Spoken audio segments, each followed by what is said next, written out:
A'udzubillahi minasyaitonirrajim. Bismillahirrahmanirrahim. Assalamualaikum warahmatullahi wabarakatuh. Balik lagi dengan video series SIM bisnis rumah sakit dari Adi Widya. Kita masuk dulu ke dalam SIM bisnisnya.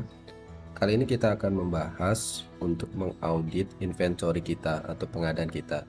Karena sependek pengetahuan saya ketika menjelaskan bagaimana bisnis rumah sakit itu stuck atau pendapatan itu tidak berkembang atau profit itu habis, umumnya saya menemukan bahwa uang itu terlalu banyak disimpan di gudang. Artinya di dalam pengadaan itu terlalu banyak uang mati atau uang yang memang tidak berputar menjadi pendapatan. Inventory atau persediaan adalah salah satu aset kita.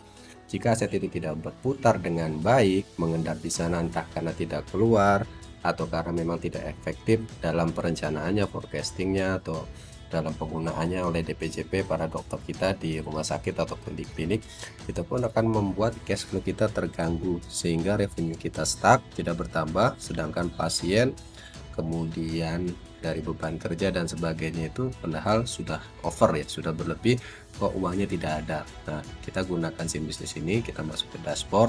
Ini adalah bisnis intelijensi tools kita dari SIM bisnis Adi Widya ini. Ini ada banyak dan kita masuk ke submenu yang ini, effectiveness and efficiency. Masuk ke dalam hospital inventory auditor. Nanti tampilannya akan seperti ini. Langsung kita masukkan data-data kita dari financial statements kita ya, umumnya dari balance sheet atau neraca, kemudian dari income statement, kemudian dari laporan arus kas, dan beberapa data-data dari farmasi. Saya besarkan agar mudah terlihat. Jadi pertama mengisi profil rumah sakitnya, rumah sakit kita mitra BPJS Kesehatan atau tidak, klik tidak jika kita tidak bekerja sama sebagai mitra BPJS Kesehatan. Kemudian tipe rumah sakitnya, rumah sakit umum atau khusus. Jika khusus nanti ada pilihannya, rumah sakit khusus apa, bedah anak, bedah digestif, RSIA, RSGM, radiologi, urologi, dan sebagainya. Ada banyak. Contoh saja rumah sakit umum. Nah, kemudian data dari financial statements, dari balance sheet, dari income statement, dari laporan arus kas, dan data dari farmasi nanti dimasukkan di sini. Kalau misalkan bingung, di sini ada deskripsinya. Ini apa? Contoh total biaya persediaan untuk selama 1 tahun, ini tahunan. Ini nanti ada deskripsinya, tinggal diisi saja. Ini contoh saja 5 miliar, persediaan awal berapa, kemudian persediaan akhir berapa, total pendapatan berapa tahunan, total aset awal berapa, total aset akhirnya berapa. Di sini ada deskripsinya. Selanjutnya adalah analisis inventaris rinci, fast movingnya, nilainya stoknya itu ada berapa. Ini ada deskripsinya di sini. Tinggal isi saja fast moving ada berapa, slow moving ada berapa, kemudian nilai stok kadaluarsa atau pemusnahan. Nah, ini penting sekali Bapak Ibu sekalian, karena biasanya jika ada yang bermain itu bermainnya di sini. Contoh membeli obat-obat slow moving tapi rutin. Nah, kemudian exit strateginya untuk perbuatan yang kurang bagus tersebut adalah melalui pemusnahan di sini. Ya, jadi di sini hati-hati saja. Ini contoh nilai selisih stock of name. Ya, ini deskripsinya nilai absolut dalam rupiah dari perbedaan antara stok tercatat dan stok fisik. Ini menunjukkan masalah dalam kontrol atau pencatatan inventarisnya. Jadi pencatatan sangat penting sekali. Ini persen item kelas A, persen nilai kelas A, dan sebagainya. Ada hitungnya, ini tinggal diisi saja sesuai deskripsinya. Kemudian konsentrasi pemasok teratas ya.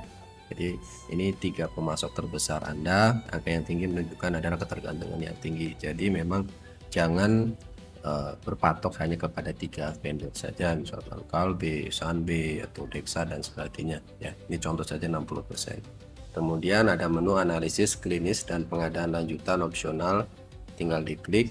Nah, ada indikasi persepan tidak rasional atau yang sesuai PPK, yang tidak sesuai dengan PPK itu tidak, ini deskripsinya ya. Jika ada ya tinggal diklik ya, jika tidak diklik ya. Nah, ini obat slow moving dibeli rutin. Nah, ini tadi yang saya bahas, yang kita bahas adalah ini adalah sumber dari cash flow kita itu mengendap di gudang atau di persediaan ya. Ini sumber masalah revenue kita tidak berputar, profit kita kecil itu di sini. Salah satunya adalah di sini. Nilai obat slow moving dibeli rutin. Ada salah satu rumah sakit vertikal, rumah sakit khusus, rumah sakit pemerintah besar, yang kedapatan setelah diaudit oleh kita di Adimedia itu 3,6 miliarnya itu adalah obat slow moving di beli rutin. Ini sangat berbahaya sekali ya, karena apa, uang yang sebesar itu ya tidak bisa muter, ya akhirnya dimusnahkan karena slow moving, karena tidak dipakai, bukan fast moving. Kemudian nilai pemusnahan obat high cost, nah ini hati-hati sekali ya. Di sini exit strategi untuk berbuat jahatnya adalah di sini dengan nilai pemusnahannya ya. Yang oknum itu akan mendapatkan sesuatu tentunya dari vendor ya, mungkin karena sudah memaksakan beli obat slow moving dan dibelinya rutin. Kemudian rasio penggunaan item kunci versus nasional tinggal dihitung berapa persen, ini ada deskripsinya. Pembelian persentase di atas harga e-katalog ya, jadi memang harus diaudit secara mendalam ada berapa persen. Selanjutnya ada analisis deteksi anomali dan potensi kecurangan opsional.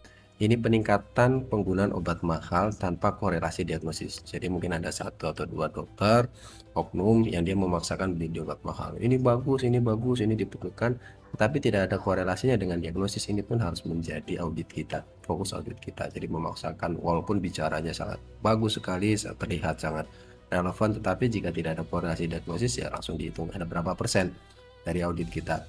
Kemudian jumlah transaksi pembelian outlier. Outlier ini apa? Outlier ini adalah barang-barang yang dibeli di luar dari memang rutinitas kita. Kan dari 1 tahun itu, dari Januari, Februari, Maret sampai Desember itu kita punya 10 besar penyakit kan.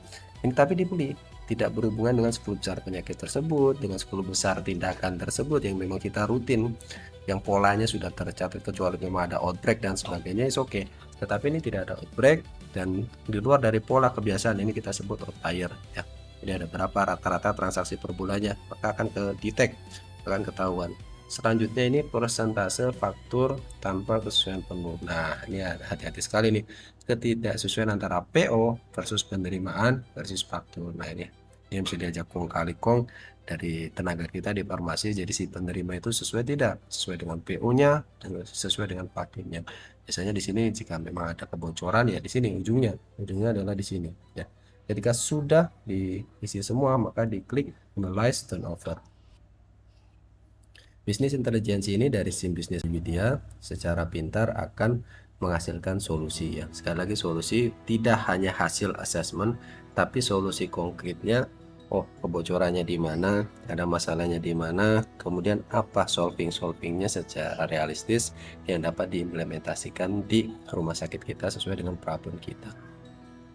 Ini adalah hasilnya. Kita bisa lihat inventory turnover-nya berapa, 5,88, hasil turnover-nya berapa, di benchmarknya ya dengan industri healthcare kita, punya kita berapa yang biru, kemudian benchmarknya berapa ya.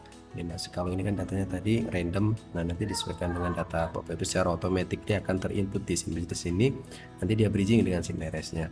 Hasil turnover kita masih di bawah, sangat di bawah ya, jauh. Ini adalah data inventaris dan pengadaannya. Kita bisa lihat komposisi dari inventory kita itu pemborosannya berapa persen. Di sini terdetek 16% pemborosannya. Ada expired plus selisih. Kemudian fast moving, stok cepat beredar kita 74%, dan slow moving yang dibeli rutin atau yang beredar itu ada 11%. Nah, sumber inefisiensi atau kebocoran ada di sini, di dua ini, yang warna orange sama yang warna merah ya. Kemudian ini adalah berdasarkan jumlah item. Nah, konsentrasi pemasok ini jadi memang ketergantungan dengan 3 besar tadi itu sangat tidak bagus ya Bapak Ibu sekalian. Kita tidak harus menyebar, tidak boleh terpatok saja. Kenapa? Akan sangat ketergantungan dalam jumlah sedikit partis, itu akan membahayakan rumah sakit kita. Deteksi anomali kita terdetek dari peningkatan penggunaan tidak wajar, transaksi pembelian outlier, diskrepansi pencocokan faktur. Nah, ini strategi dan program kerjanya. Jadi kita bisa fokuskan langsung ke solvingnya, langsung ke problemnya, itu ditembak ke root cause-nya di mana ya.